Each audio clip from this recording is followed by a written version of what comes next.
Would you please be seated? I'll come to where the microphone is.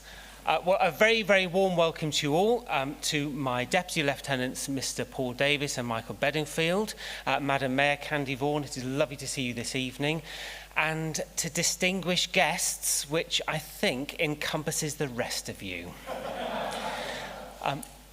I hope that you will enjoy, as the evening unfolds, having some time to spend around some of this fabulous art which surrounds us. We are very blessed to have this collection here for the next month or thereabouts, with a whole range of events planned, whether it be worship and devotions, whether it be visits from schools, care homes, other churches, and of course people who simply live in Eastbourne or in the surrounding area and who enjoy art and would like to come and see some of these works. We have works here by some incredible artists. We have John Brokenshire's Untitled Pentecost as our central image. We have the Deposition by Graham Sutherland, which is in that corner of the room there. We have the Maggie Hambling Good Friday Walking on Water, which is behind Yvonne, and many others indeed. You will find later on as you walk around various plastic sheets as looking guides that will guide you as you go around and have a look. So tonight is our launch of the exhibition. We've called it New Vision for a number of reasons. New Vision describes what the art will do for us in the coming weeks ahead, as we are challenged by the images and what they represent, as our faith is either awakened or deepened by what the images say to us theologically, prayerfully, and also simply through the building of relationships of people coming into this building perhaps for the first time, perhaps simply enjoying the art for the art's sake itself. So I'm going to begin with a thank you to all those who have helped with the unpacking of the art in recent days, which was breathtakingly complicated. Those who hung the art, sadly, were not able to make this event this evening, but our two professional hangers, Glenn and Rory, did an absolutely stupendous job. They are art technicians of the finest quality. They came fresh from dismantling the Turner Prize at the Towner and came to the only exhibition in the southeast which is even better.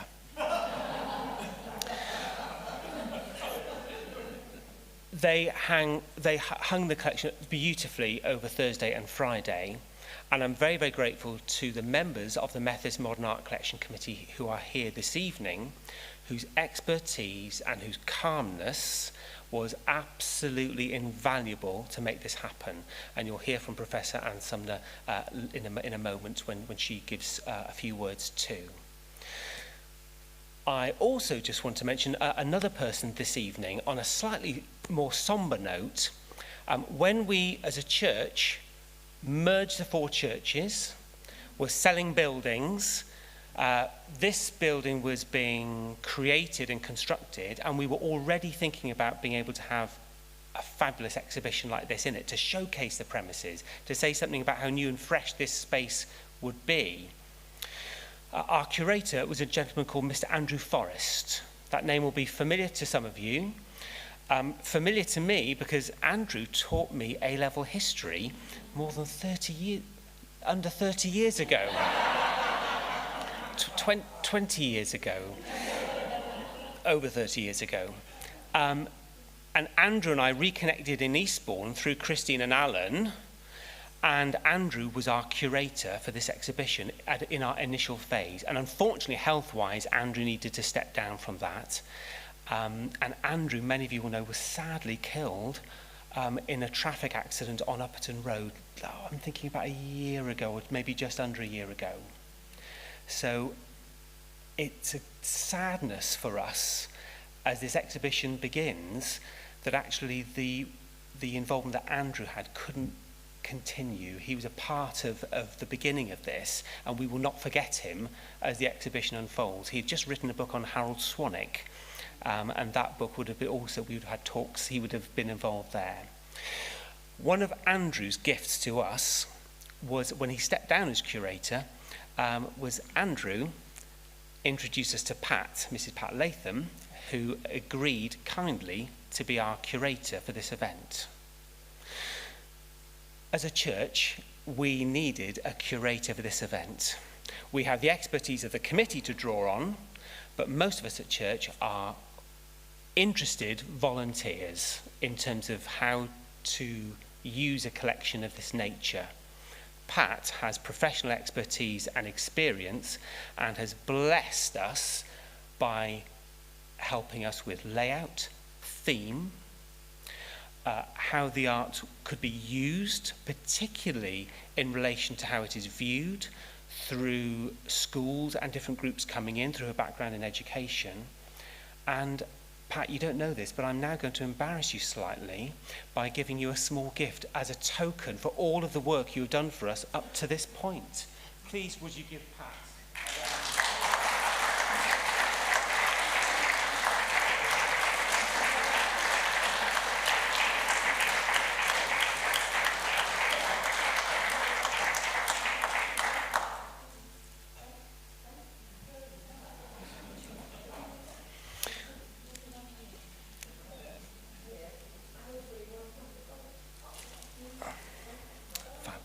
We're very grateful.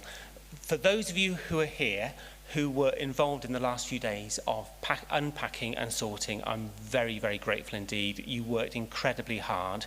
And I'm also just going to give a shout out as well to Jason and Alan and Mark at the back row over there, who are the people who are most responsible for this place that we are in and all that we do in it. So thank you. Can we please show our appreciation?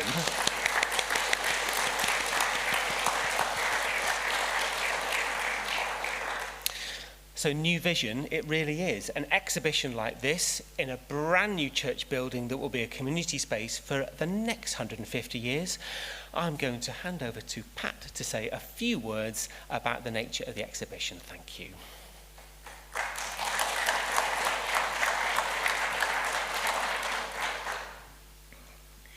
Okay, firstly, thank you so much for my flowers. They're absolutely beautiful. Thank you. Good evening, everybody. I've written a few notes, but I might go a bit off key, sometimes I do. But what a great treat it has been to create this exhibition. And working with Paul over the last 2 years has been both a learning curve and a challenge, lots of challenges, but an absolute delight.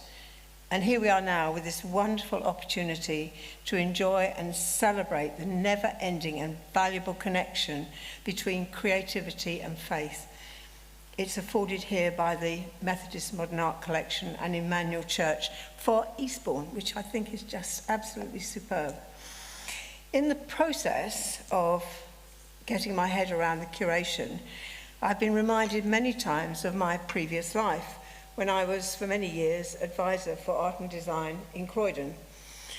And you've probably heard already about slow learning and the sort of kind of catalyst that happened, if you like, by looking at the work and thinking about how do viewers take on the work, especially if they're not art historians, but will come in and enjoy the work to the maximum. So, I had 3 points where I decided, well, I was kind of drawn to slow looking, I suppose.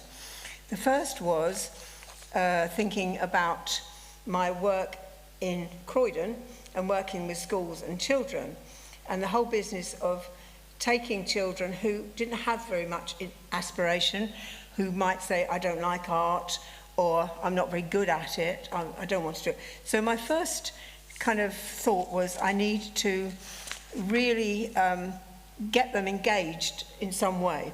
So I developed a system which was linked to the literacy work that we did in the school, and it kind of worked out wonderfully. We ended up with word paintings as well as art paintings. So that was the first thing, working in the schools. It led me to think about how can we get people, everyone, to look at work and enjoy it totally and really, really take it on for themselves. That was the first thing. The second thing was I was in the Rice Museum a few years back, and I was so disappointed and sad that I heard, standing quite close to me, click, click, click, this person taking loads and loads of photographs and saying to her colleague, oh, take a picture of it, I'll look at it later. And it was so distressing, you know, that people aren't spending time to really look and take things in and enjoy. So it was the sort of the fastness of that, really. So I was drawn to slow looking. I was drawn to wanting to give students in schools an ability to be able to look at a painting and enjoy it, not necessarily because of knowing about the artist or the art history side of things, but actually looking at something and developing a critical viewpoint, a critical understanding of what they had in front of them. So I'm going to talk a little bit, very briefly, about what is slow looking. I know Anne's going to talk in a minute about the Methodist modern art collection. So this is my take on how we might begin to see more. The more engaged we become, the more we become involved with the work. And what I did with the students in school was I told them, imagine you're a bee. Obviously we're not going to do that, but imagine you're a bee. And what I'd like you to do is to look at the artwork and buzz into the piece and be able to buzz around this piece of work. And imagine you're there and you're in this piece, and I want you to respond with your senses. So I want you to think about being in the painting. If you're there, it's like if we're talking about the exhibition here, imagine that you're walking into the painting. So if we walk into a painting, what would we hear? How would we respond with our senses? And so if you walk into a painting and you imagine the sounds that you'd hear around you, what would they be? And imagine too that sounds repeat. So, you know, hello, hello, hello, or hooray, hooray, hooray. And you might have I hear, you might have I touch, some texture, but the texture would be rough or smooth or wet or slippery. So there's a whole load of, remember that I'm working with children and developing vocabulary at this time, but if you think about all the words that describe the textures that you might see in a painting, and there's loads of lovely paintings around here where we can actually begin to think about that. And then, okay, I hear, I touch, I smell, which as you can imagine in schools got a lot of very strange responses. But the smell thing is to do with, if I'm in a painting and I smell, what would I smell? And where's that sort of déjà vu, that whole business of, does it remind me of anything? So, I hear, I touch, I sense, I smell. And, lost my page. Here we go. Yeah, I hear, I touch, I can smell. It might remind me of, and there's a lovely painting over in the corner there, which is the Feeding of the 5,000. And I mean, well, you only got to look at that painting and you're there with them all having, not Glastonbury necessarily, but it's a picnic. And you imagine the sort of smells you'd get with a picnic, you know, when it's fish and chips, and we're all Eastbourne, so we all know about fish and chips. Yeah, and water, the whole thing of feeling water, it's cold and slippery and whatever. Yeah. And then I had a whole discussion with the students about colour and how colour makes us feel sad or happy or angry. It has a real kind of sense to it. So, but I always used to say, hang on just a minute, think, if you have a colour, we see red in lots of, but don't forget that red has other words. We call them vermilion or scarlet or whatever, you know, all different kinds of names. And so colour has a description. So in schools, in 2s and 3s, I got the students to go around and to collect, if you like, the words that described their sensory response to the piece. And then what I asked them to do, which they all moaned about a bit, was to take the words and in 2s and 3s create a word piece. And the word piece became a piece of artwork in itself, describing the piece that they were looking at. So, and then, I took the pieces of work that they'd written, the poetry that they'd written, if you like, and I swapped them all around. And I said to them, now we've read the words, now go and find the painting. Yeah, and it was just a lovely way of, well, we ended up with the painting and a lovely word piece as well that sort of worked with what they were looking at. So there's different ways of getting into looking at a painting, but slow learning, slow looking itself takes time. It's not something that can be done quickly. I think it's a whole load of research that's been done far beyond my experience, which has highlighted the fact that so many people look for 15, 30 seconds and then move on to the next one. Yeah, so what we've been trying to think about with this collection is to think about ways that we can get all of us looking a little bit longer, looking slowly at something to see if we can get the maximum out of each piece. It's not something that viewers automatically fall into. Often there's a time factor. Often, people have got a reason for circumstances which mean that they can't move, they can't take time, and sometimes you have to go back to a piece to look at it. But it takes time to look slowly. And there's a whole load of scaffolding, which is what I just explained about looking at the colour, looking at the sensory responses that will help us begin to look at a painting and actually take more out of it in a kind of a gentle way. I always suggested that it was done as a brainstorm rather than thinking about it too hard. Just do it instantly, rather than worry about being an art historian, if you like. And you need to use imagination and stuff. But you can imagine the work that came out from that, which I did with students and art teachers, but it would be nice to see if we can actually draw from this lovely collection here a similar kind of response. I think that would be just great. And I think there's what's now called a slow-looking day somewhere, probably in America. I haven't heard of it in England, but a slow-looking, once a year they have a slow-looking day. Quite how that operates, I don't know. But I believe that it is happening. It takes time. You need to return to a piece sometimes. But if you think about the increasingly fast digital age that we now live in, it will be so, so good to develop slow looking. So that's my mission at the moment. Putting up the exhibition's been a treat and a half working with Paul over the last 2 years. We've had lots of challenges, but yesterday when I went home, hooray. It was up, and I hope you really enjoy it. I think all the way through,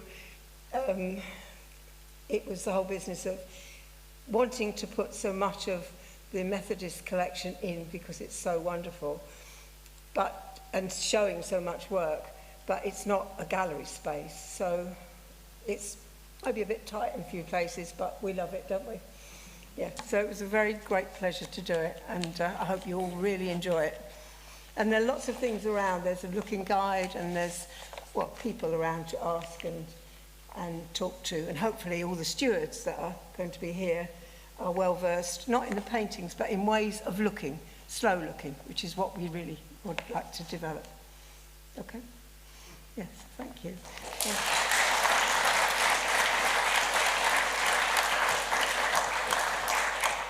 Well, thank you very much, Pat.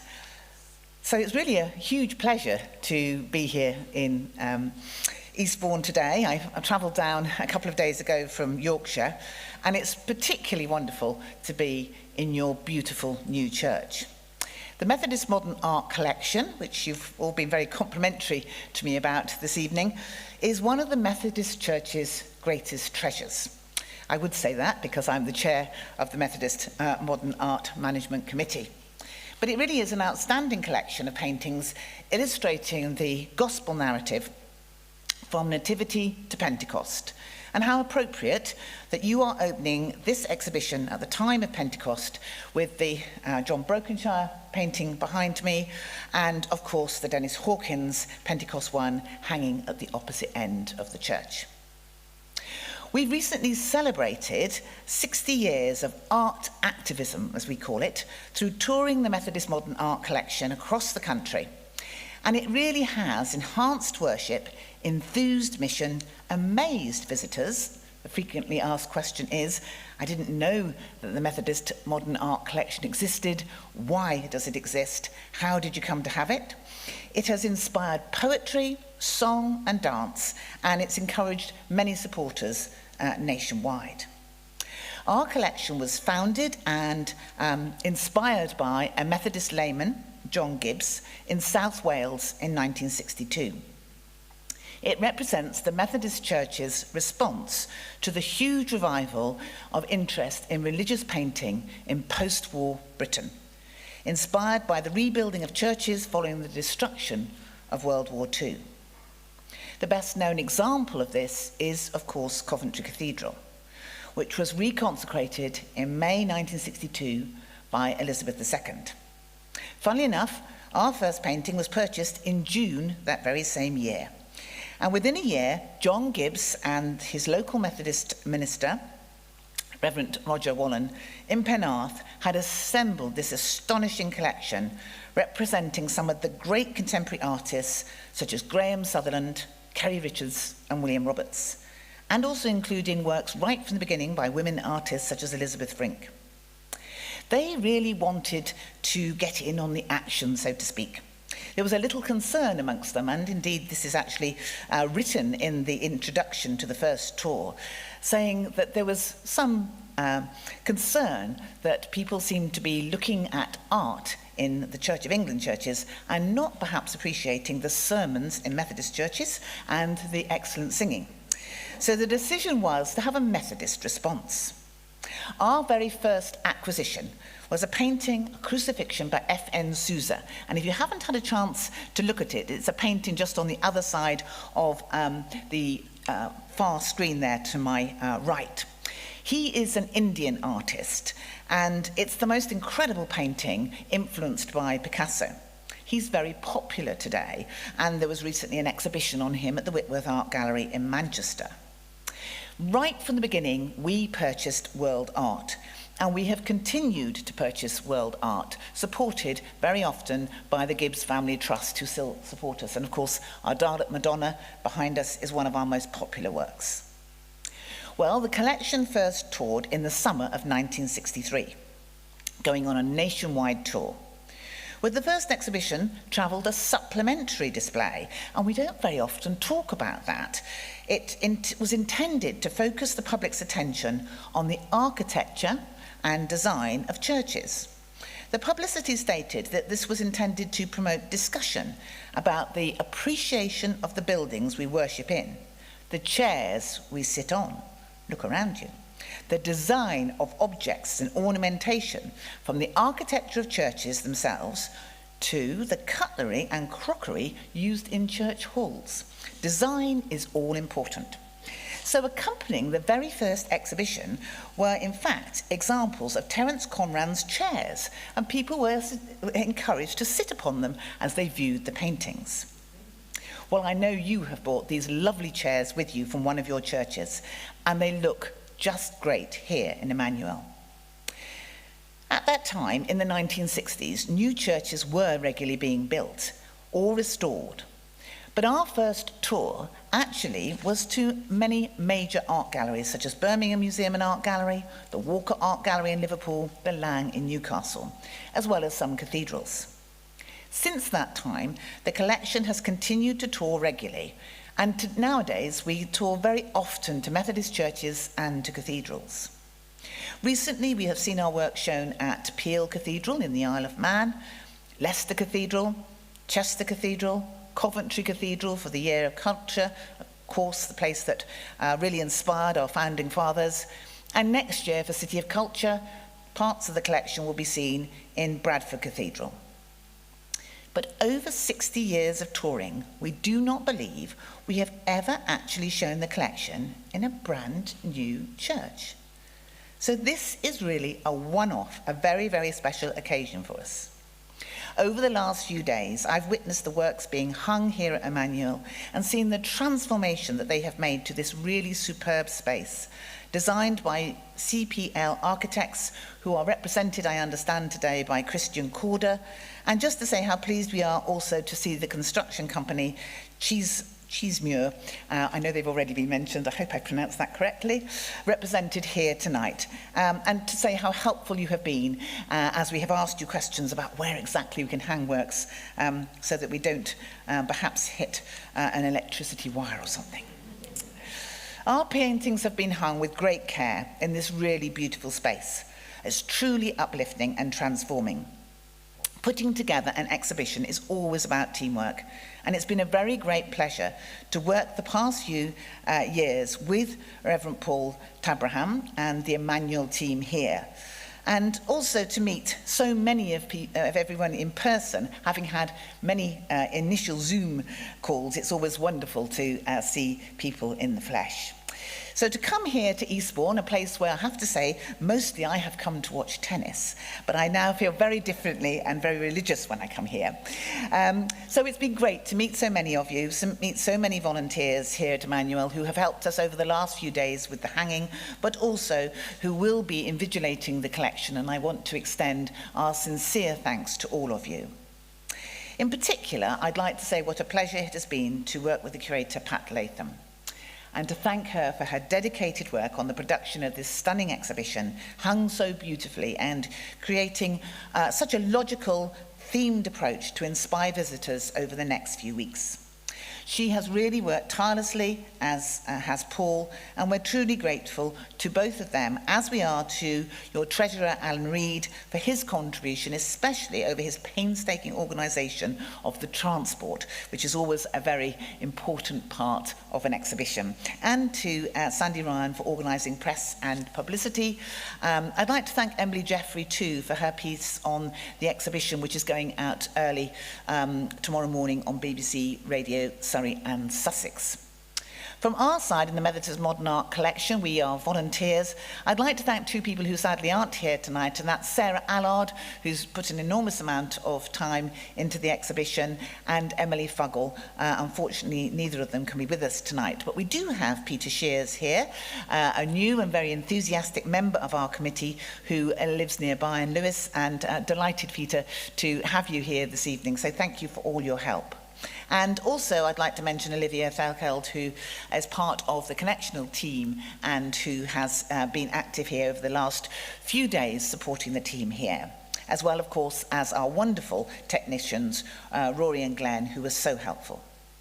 I hope everyone who comes to see this New Vision exhibition will leave feeling inspired, uplifting, and a little calmer, with some slow looking, taking your time to really observe our pictures.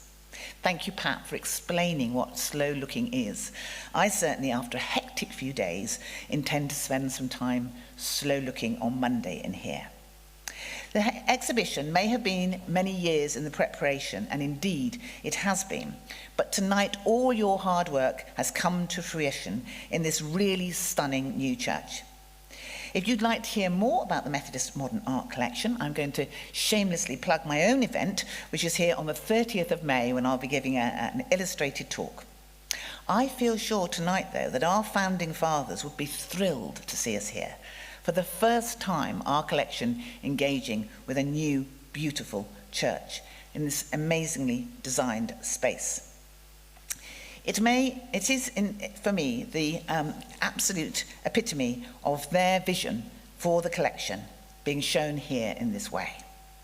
Well, finally, I'd like to introduce to you my colleague David Maddock, another recent member to our committee, who has been a very energetic secretary of our Methodist Modern Art Collection friends, who plays such an important role in promoting our exhibitions, and he has driven here from Leicester tonight. So, David.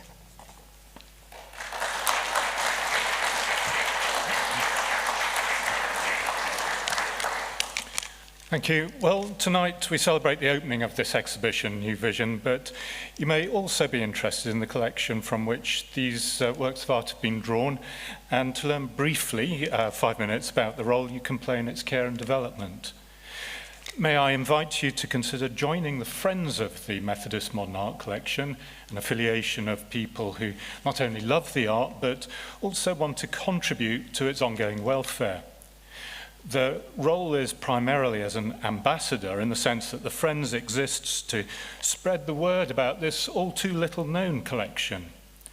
But there may also be instances where members of the Friends are able to contribute towards its conservation or even the acquisition of new works, helping in this way to ensure that the collection remains relevant to new audiences and is kept in great condition.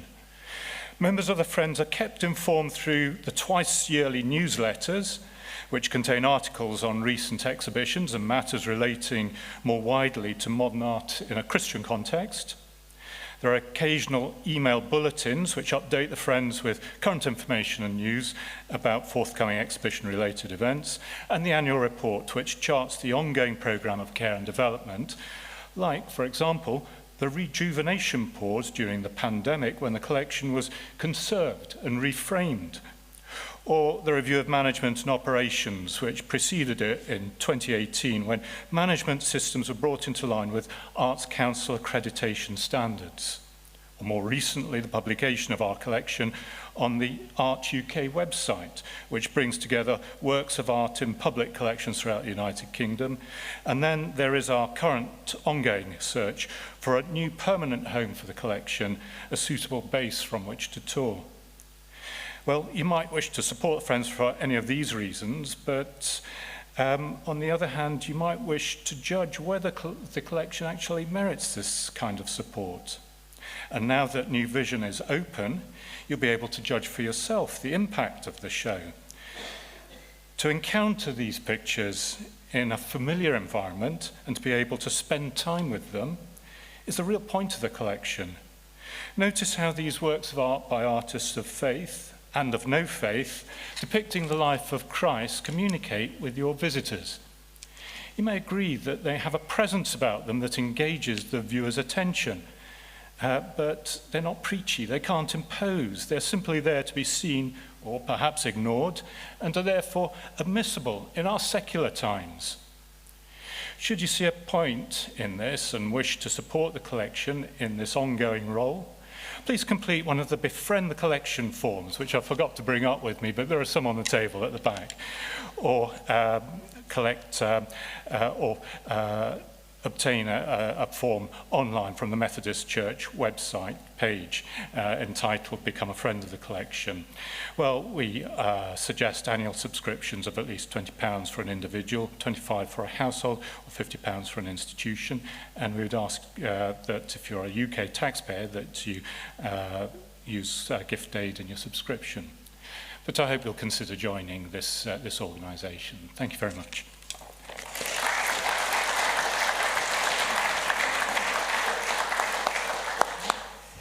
Thank you. Thank you very much for all of those words that you've shared. The rest of the evening, everybody is now our own. We can spend, the church will be open for at least the next hour. Enjoy the collection, mingle around and have a look. If you find yourself wanting to move on from a painting after 8 to 10 seconds, you'll hear Pat's words and you'll just stay with that image a little bit longer. This side of the church is the power of Christ. There's a storyboard that will explain a little bit more. There's some miracles, healings, feedings, forgiveness, raising to life. The passion of Christ is on this side of the room, Palm Sunday and Good Friday, crucifixion, resurrection, the mocking of Christ in the corner, and we have the presence of Christ at the front, presence in sacrament, presence, God with us, the incarnation, and presence at Pentecost as well. Enjoy slow looking, enjoy the rest of the evening, and thank you once again for coming.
Yeah.